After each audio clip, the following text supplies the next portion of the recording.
Riders అందరికీ ఒకటే చెప్తున్నా, రైనీ సీజన్లో మన మాన్సూన్ సీజన్లో పార్కింగ్ లైట్స్ పెట్టుకోండి. దానికి సపరేట్ ఒక స్విచ్ బటన్ ఉంటుంది, 150-200 ఇస్తే చాలు.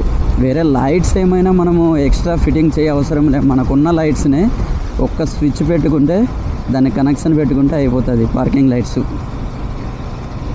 నార్మల్గా మన signal left and right use చేసుకోవచ్చు, అండ్ ఇది కూడా యూజ్ చేయొచ్చు పార్కింగ్ లైట్స్ కింద.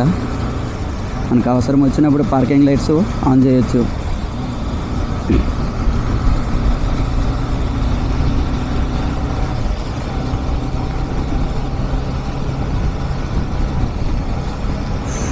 చాలా కూల్గా ఉంది, వర్షం పడుతుంది కదా.